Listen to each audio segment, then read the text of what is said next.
Nama dan desa. Untuk teman-teman cara mendapatkan ini.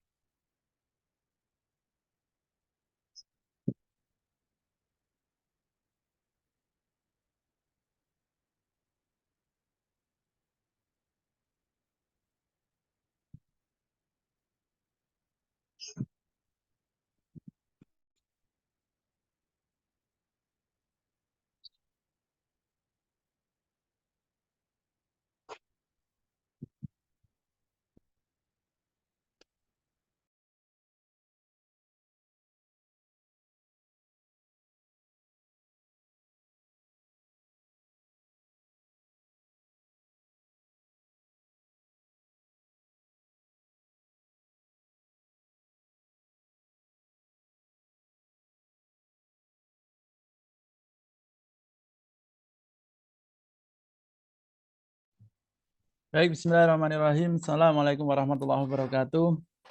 Mohon maaf agak sedikit telat karena ada telepon dari karantina, ya, mohon maaf. Baik.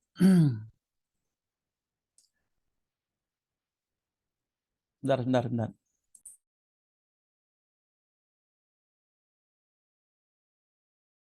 Baik, kita mulai asistensi kita dengan berdoa. Berdoa saya persilahkan. Bismillah.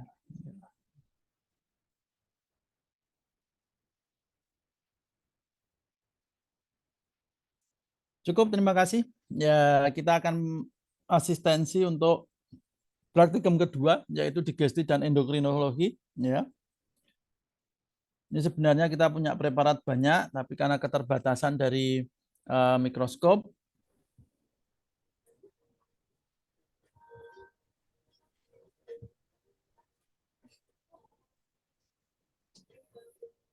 apa ini?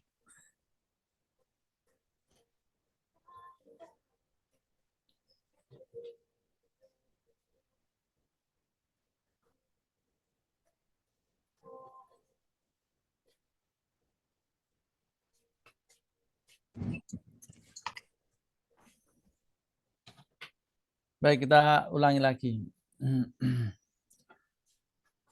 Digesti dan endokrinologi, apa namanya? Apa? Sebentar, Mia, apa?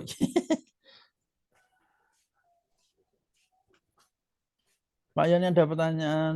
Oke, asistensi dulu aja Pak Yon. Hehe. Wah, tenan kok Mia. Nggak ada kelas C ya, di patologi nggak ada kelas C, jadinya kelas A cuman kelas A dan B. Jadi tidak ada kelas sore, tidak ada karena tenaganya nggak ada, kayak gitu. Baik, kita lanjutkan. Di GEST ini sebenarnya kita punya preparat cukup banyak, tapi karena keterbatasan mikroskop, maka kita hanya akan praktikum 10 ya, 10 slide ya. Oke, teman-teman belum diajar di GEST di kuliah, jadi mohon teman-teman untuk mempelajari petunjuk praktikum dan juga untuk belajar mandiri dengan mencari sumber-sumber informasi di baik itu di jurnal, di textbook maupun di apa namanya dunia maya ya. Silahkan dicari. Oke. Yang pertama adalah lidah ya, karena lidah itu tak bertulang ya. Jadi kebiasaan manusia itu bersilat lidah. Ini adalah lidah, kasusnya adalah wooden tongue ya atau lidah papan ya. Ini sudah jarang sekali ketemu ya. Bahkan semenjak saya kuliah di FKH dari tahun 2024 tahun ya. Saya udah nggak pernah ketemu kasus wooden tongue ini ya. Ini wooden tongue atau lidah papan ya. Disebabkan oleh Actinobacillus lignierici ya. Itu kalau dia papan. Jadi ada yang mirip ya, yaitu Actinomyces bovis, Actinomycosis ya. Penyebabnya lampijo tapi beda ya, itu di daerah rahang ya. Kalau ini adalah wooden tongue, lidah papan. Penyebabnya Actinobacillus lignierici. Actinobacillus lignierici ini merupakan bakteri yang dia menyebabkan nanah ya, biogenes bakterial ya. Ketika dia menyerang pada lidah, biasanya karena ada faktor predisposisi terlebih dahulu ya. Misalnya lidahnya terluka, kemudian itu menjadi entry point masuknya Actinobacillus lignierici ya. Nah, kenapa menjadi lidah papan? Lidahnya sudah tidak bisa ditekuk lagi, jadi udah nggak bisa bohong ya. Untung sapi ini ya. Kalau coba manusia kayak gitu. Ya. Ini karena Actinobacillus ini merusak otot-otot di lidah, membuat myonekrosis supuratif ya. Nanah, pernanahan pada lidah. Nah, kemudian apa ya sing mic on ini tolong dimatikan ya. Tolong Afif cari yang mic on. Apa mau? Karena dia membuat abses ya, nanah. Nah, kemudian lama-kelamaan nanah itu akan digantikan oleh jaringan ikat. Ya, otot-otot yang nekrosis itu akan digantikan oleh jaringan ikat. Sehingga lidah itu menjadi keras kaku ya, seperti papan. Maka penyakitnya disebut sebagai wooden tongue. Nah, secara histologi, secara histopatologi ketika Actinobacillus lignierici ini masih menyerang dalam bentuk supuratif ya, maka kita akan melihat ada area nanah di dalam lidah ini. Nah, ini adalah area supuratifnya. Apa itu supuratif? Yaitu suatu bentuk eksudasi ya yang didominasi oleh polimorfonuklear ya. Ini adalah neutrofil ya. Kemudian yang tengah ini adalah area di mana bakteri itu ada. Biasanya kalau dengan pengecatan khusus atau mikroskop yang bagus itu akan terlihat adanya bakterial clam. Ya, ini pun kalau preparatnya baru biasanya dengan mikroskop biasa kita akan melihat bakterial clam ada di sini. Ya. Ini di area tengah ini, kemudian ini polimorfonuklear sel radang dan neutrofil. Kemudian yang besar-besar ini makrofag, ya. Ini makrofag, ya. Ya, ini. Kemudian di sini sudah mulai ada timbul adanya fibroblast. Ya. Ada fibroblast yang nanti akan bermaturasi memproduksi kolak jaringan ikat. Ya. Ini fibroblast. Jadi fibroblast apa? Bentuknya kayak trypanosoma. Selnya pipih, nukleusnya lonjong ya, dengan ujung-ujung seperti ada ekornya. Ya. Nah, itu nanti akan membentuk jaringan ikat. Nah, ketika sudah terbentuk jaringan ikat, maka akan terbentuklah wooden tongue, lidahnya kaku. Jadi di sini ada central necrosis ya, ada bakterial clam di area sini, kemudian ada infiltrasi sel radang didominasi neutrofil, kemudian ada makrofag, ya, kemudian ada fibroblast. Ini adalah wooden tongue, penyebabnya Actinobacillus licheniasis. Ya. Kalau lampijo, Actinomyces bovis, ya, itu lidahnya menjadi abses, lidah apa namanya rahang bawah. Saya ketemu lampijo itu tahun 2007, 2008 ya di Sumedang waktu itu di Sapi Perah. Jadi nanahnya itu ada kebengkakan pada rahang bawah mandibula ya. Dan nanahnya itu kita keluarkan itu sampai 1 ember yang dipakai aduk-aduk semen itu ya sekitar 5 literan lah, 5 literan nanah. Kemudian dia menyerang pada apa namanya terjadi osteomyelitis pada mandibula. Itu beda lagi, tidak kita praktikumkan karena itu masuk pada ranah muskuloskeletal ya. Tapi kita tidak punya selainnya. Ya, karena itu sapinya hidup, jadi nggak kita nekropsi. Oke, itu adalah wooden tongue. Lanjut. Nah, ini adalah oesophagocytis parasitica. Ya. Disebabkan adanya cacing, ya, bisa gongilonema, ya. Ya. Kalau pada anjing, oesophagocytis parasitica akibat cacing ini disebabkan oleh Spirocercalupi, ya. Spirocercalupi, ya. Ini menyebabkan nodule-like tumor pada oesophagus, ya. Saya pernah ketemu kasus Spirocercalupi ini pada anjing waktu saya diberi kesempatan kepercayaan oleh Bu Kadet patologi untuk mengajar di NTT ya, mengajar koas di NTT, kemudian kita melakukan nekropsi pada anjing, ya. Itu ketemu Spirocercalupi, ya. Karena di NTT masih banyak warga yang tidak memiliki MCK ya. Kemudian BAB di kebun dimakan apa namanya? Kumbang ya. Yang kumbang ini merupakan vektor dari Spirocercalupi ya. Nah, di sini kita lihat pada oesophagus ya. Kita lihat di sini adalah potongan cacingnya. Ini potongan cacingnya ya. Kemudian di sini terjadi hiperkeratosis. Hiperkeratosis karena memang oesophagus ini lapisan paling luar, paling dekat dengan lumen mukosanya itu masih ada keratin ya. Ini keratosis, hiperkeratosis apa lagi yang on mic-nya? Wave, Mia, tolong dicari itu. Diciduk itu yang on mic-nya itu. Diciduk itu. Nah, kemudian di bawah dari ini area mukosa ya. Ini area mukosa. Kemudian di submukosa kita lihat di sini ada perenggangan jaringan, ada odem ya. Kemudian kita perbesar, ya. Ini area odemnya, kemudian ini sel radangnya. Ini potongan cacing ya. Ini dikapsulir oleh jaringan ikat, ya. Kemudian ini sel radang yang ungu ini, ya. Kemudian ini area odemnya, ya.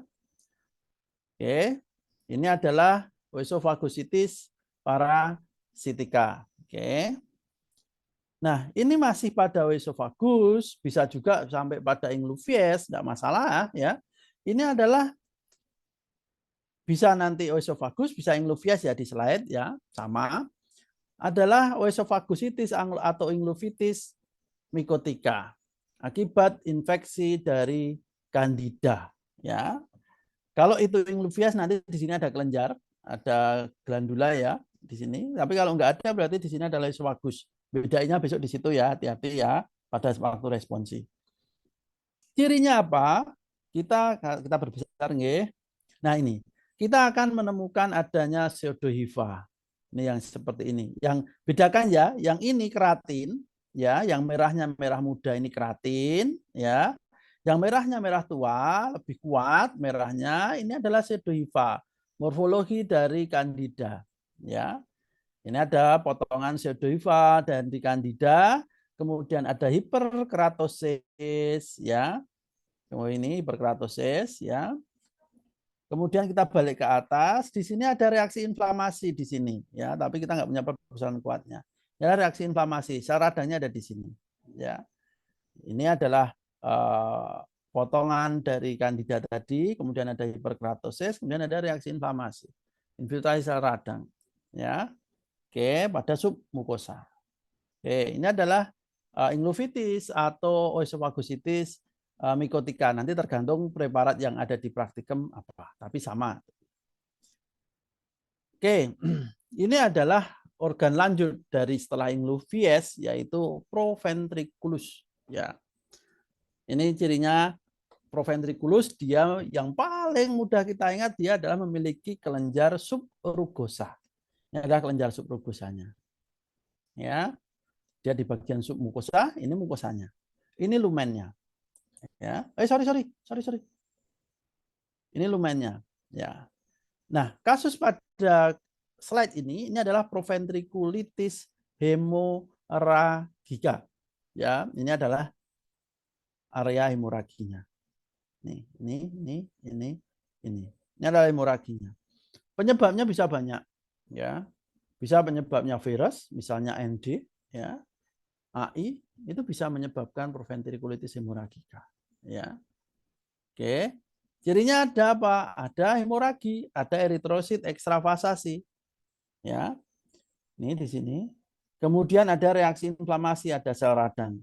Ya. Ini kasusnya ND sebenarnya. Ya, di sini ada proventriculitis hemorrhagica. Atau kalau kalian mau ke arah AI juga sama, lesinya sama. Ya. Oke, ini area hemorraginya, ya. Dan ada sel radang, kita nggak punya foto besarnya ya kayaknya, nggak ada. Ya, oke. Ditandai adanya eritrosit ekstravasasi, kemudian adanya sel radang, ya, adanya sel radang. Kalau kita lihat di bagian mukosa, sebagian mengalami sebagian kecil ya di area sini dia mengalami nekrosis, tapi di bagian sini masih normal, ya. Oke, ini kelenjar subrugosanya. Oke. Nah ini proventriculitis juga, tapi kasusnya adalah parasitika, yaitu infeksi dari tetrameres. Ya. Biasanya kita ketemukan tetrameres itu pada lumen-lumen dari kelenjar subrugosa. Makanya di sini kita lihat adalah potongan yang merah ini adalah potongan dari tetrameres. Kemudian di sini ada nekrosis dari kelenjar subrugosa sampai terjadi metaplasi, ya, berubahnya epitel dari bentuk A ke bentuk B yang masih memiliki hubungan embrional. Di sini memipih selnya, memipih. Harusnya baik ke atas seperti ini, ya. Ini di sini seperti ini, harusnya seperti ini. Ya, ini di lumen, ini lumennya, ini cacingnya. Nah, kemudian ini ada reaksi inflamasinya di sini. Besok insya Allah yang untuk preparat yang ada di lab jauh lebih baik daripada ini, jauh lebih jelas antara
Tunggu sebentar ya, ini Pak Yon koneksinya buruk.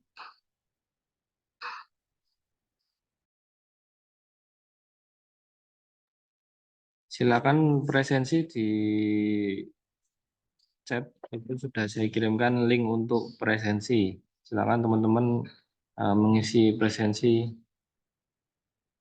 untuk asistensi acara 2 ini.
Halo, halo, cek. Viv, saya kok nggak bisa share screen ya? Saya nggak jadi host space ya ini. Host, nggak jadi host space. Nggak jadi host ya? Sampun Mayon. Oke. Oh, baik. Mohon maaf, atau ada teman-teman di ruangan saya itu lost sinyal ya. Blast nggak ada sinyal masuk satupun dari WiFi. Oke, kita lanjut. Ini tetrameres ya. Itu kita lanjut sekarang. Nah, ini sorry. Ini enteritis ya. Enteritis itu radang pada usus. Proventriculus radang ada proven. Ini enteritis hemoragika ya. Kalau ini jelas hemoraginya ya, ini usus, ini fili ya. Ini adalah kelenjar intestinal ya. Nih ya, ini hemoraginya. Ini jelas banget kalau ini hemoraginya. Ya. Dan epitel fili yang kolumner, dia nekrosis. Dan sel radangnya sedang gabrah ambruk, banyak banget ini sel radangnya. Ya, limfosit ini kasusnya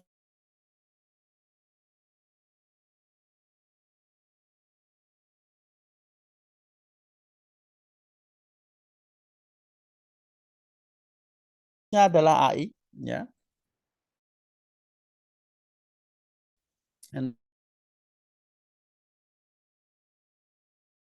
dari sini hemoragika. Ini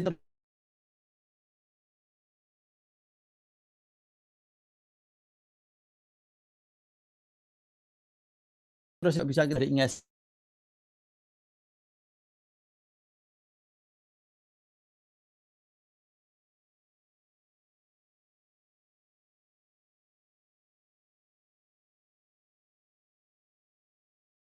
Yang tadi saya yang sangat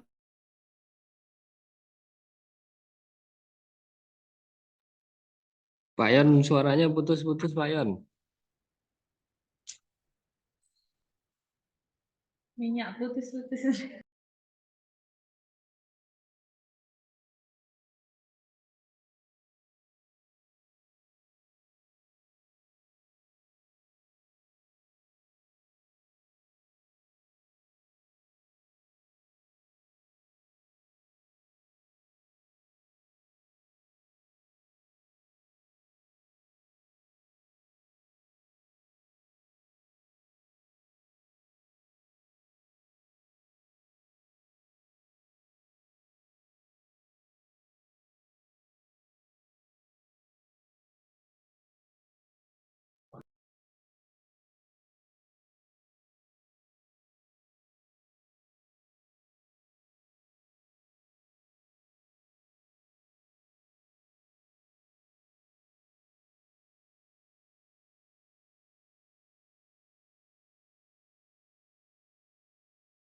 Aduh, ini internetnya kok menggila.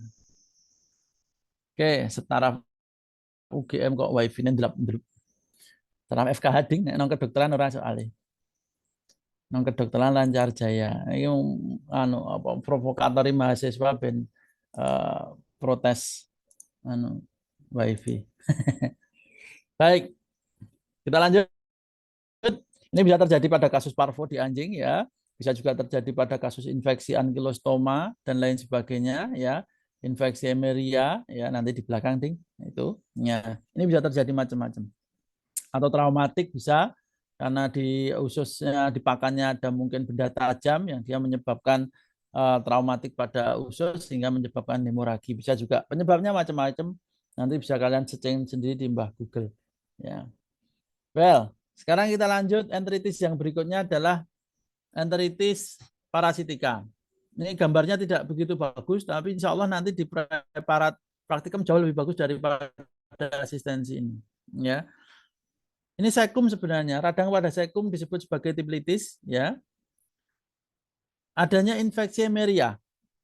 Ya, ini potongan dari stadium berbagai stadium dari emeria yang bulat-bulat ini. Ada yang warnanya bentuknya seperti ruda pedati, ya. Ada yang warnanya ungu kompak, lonjong-lonjong seperti ini. Ini adalah emerianya, potongan dari emeria, ya. Kalau di unggas ada emeria apa namanya tenella, ada nekatrik, ada acervulina, ya.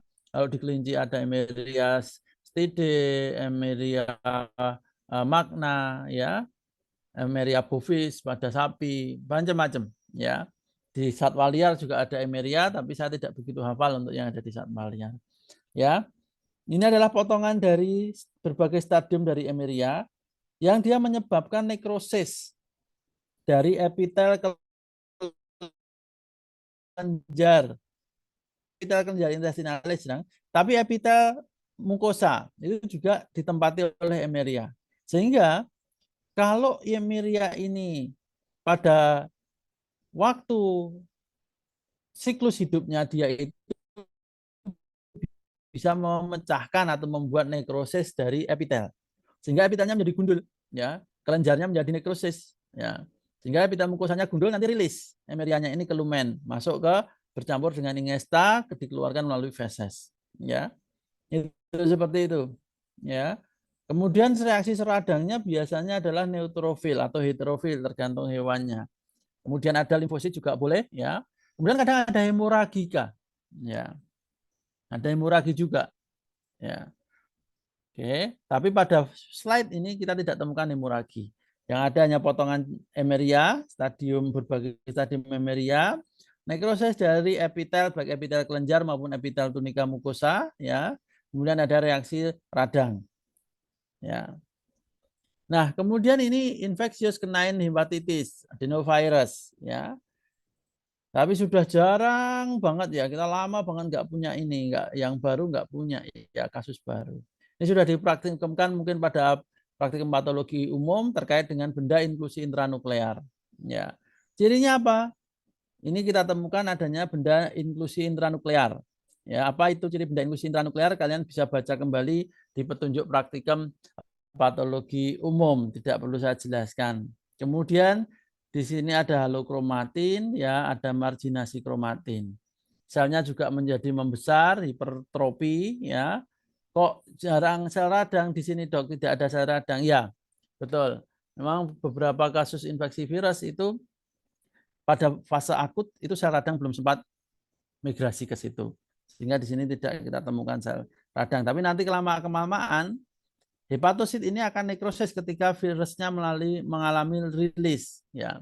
Mengalami rilis akan menyebabkan sitolitik dari hepatosit ini. Nah, baru setelah itu akan ada sel radang di sini, limfosit, ya, makrofag itu akan ada. Oke. Ini adalah infeksius kenain hepatitis, jarang ditemukan, ya. Nah, hepatitis, kemudian yang selanjutnya adalah hepatitis, radang pada hepar.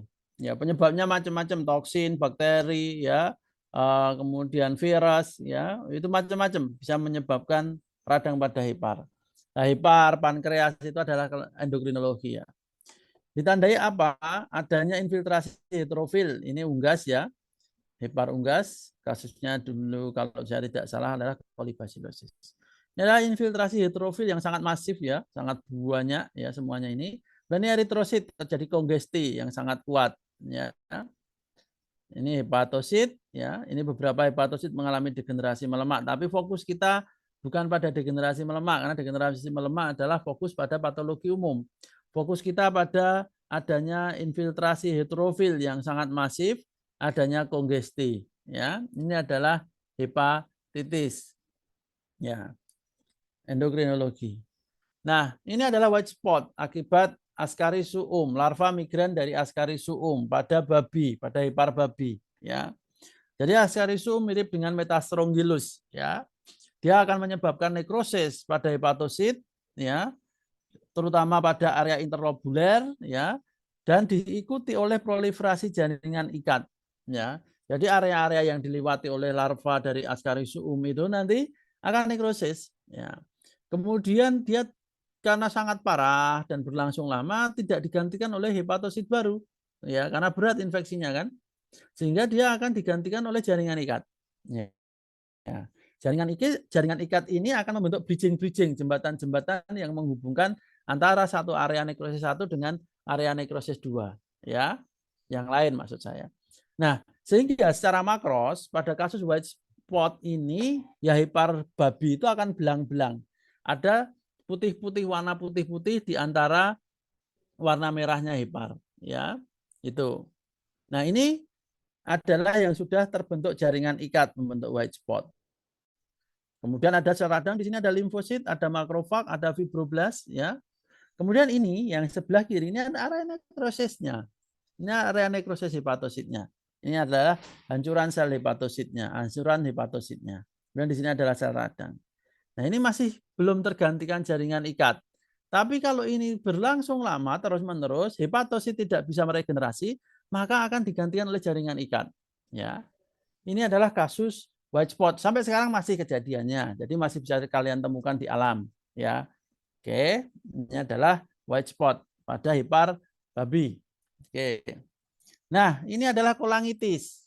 Pada hepar juga organnya pada pembuluh saluran empedu. Kolangitis parasitika. Jadi ada Emeria pada kelinci, ya, Emeria stide itu bisa menyebabkan infeksi pada hepar, yaitu terutama predileksinya dia ada pada saluran empedu, epitel saluran empedu. Sehingga ini menyebabkan nekrosis dari epitel saluran empedu. Ini adalah potongan-potongan parasitnya, ini kelihatan, ya, roda pedatinya kelihatan, ya. Ini adalah potongan dari emerianya. Ya. Kemudian epitelnya mengalami nekrosis. Karena kalau emeria itu rilis, pasti dia menyebabkan nekrosis dari epitel, ya. Mirip dengan virus, ya. Mirip dengan virus, ya.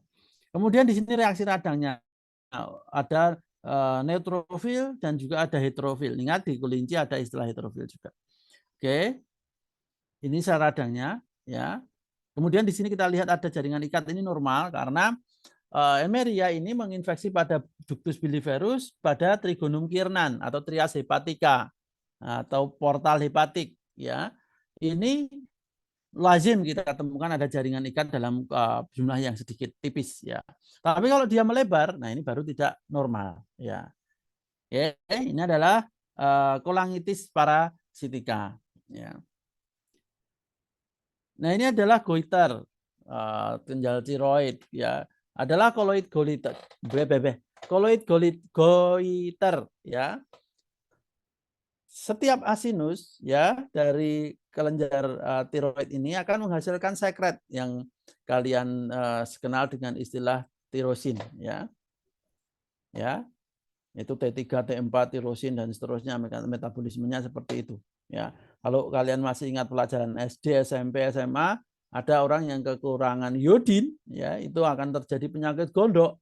Nah, disinilah kurang lebih kejadiannya. Jadi biasanya koloid goiter ini terjadi pada pasien-pasien yang awalnya mengalami gangguan produksi tirosin, ya, kemudian dia diterapi, jedet, gitu loh, diterapi. Nah, maka aktif lagi kelenjarnya memproduksi koloid goiter ini seperti ini, ya, seperti ini, ya, ini koloid goiternya. Oke, epitel dari sinus pada tiroid itu akan memipih ketika terjadi koloid goiter, terjadi dilatasi atau pembengkakan dari sinus, ya. Oke, oke, seperti ini. Nggak ada reaksi sel radang loh. Ingat di sini nggak ada sel radang. Karena ini bukan tiroiditis, ya, ini koloid goiter, ya. Harus hati-hati. Kalau besok sampai ini keluar kemudian kalian masih infiltrasi radang, ya berarti kalian tidak memperhatikan asistensi. Nah, ini hiperplastik goiter, ya. Di hiperplastik goiter ini, siapa ini? Ini, woi, siapa ini sih? Mic on gitu. Nah, pada hiperplastik goiter ini justru tidak dihasilkan tiroin. Tidak dihasilkan tirosin, ya. Dia memiliki asinus banyak. Bertambah banyak sampai padat seperti ini, tapi tidak produktif, ya. Tidak produktif. Ya. Nah, ini adalah hiperplastik goiter. Apa yang mengalami hiperplastik adalah asinusnya bertambah banyak. Ya, tambah banyak sampai empet-empetan, ya. Tapi tidak memproduksi tirosin, ya. Beda dengan koloid goiter tadi. Nah, ini produksinya banyak kalau ini. Kalau ini malah nggak produksi. Nah, di situ perbedaannya, ya. Oke, baik.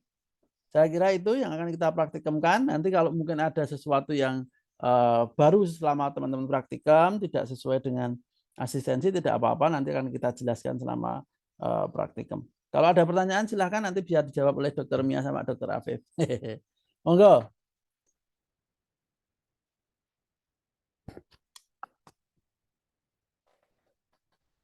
Anis Komariah Resen, silakan. Mohon maaf dokter, izin Siap. bertanya. Untuk hiperplasi goiter itu tadi, yang tidak itu tuh sudah pasti tidak produksi tiroksinnya atau berkurang atau gimana nggak dok? Ya, pada kasus seperti ini dia tidak mampu memproduksi, tapi kalau ini diterapi, ya, ada pengobatan, maka dia akan bisa produksi lagi. Tapi pada saat ini, pada saat seperti ini dia tidak memproduksi. Oke. Hanya asinusnya tambah banyak sampai empet-empetan ini. Ini kan asinus, ini asinus, ini asinus, ini asinus. Tapi kalau teman-teman lihat di lumennya kosong, blong, tidak memproduksi, ya kan ini. Nah, pada saat ini tidak memproduksi. Tapi kalau mau diterapi masih bisa memproduksi lagi. Nanti akan terbentuk koloid goiter. Nah, akan terbentuk seperti ini. Oke. Ada lagi? Bisa diterima? Anis Komariah? Bisa dokter, terima kasih. Baik, sama-sama. Ada yang tanya lagi?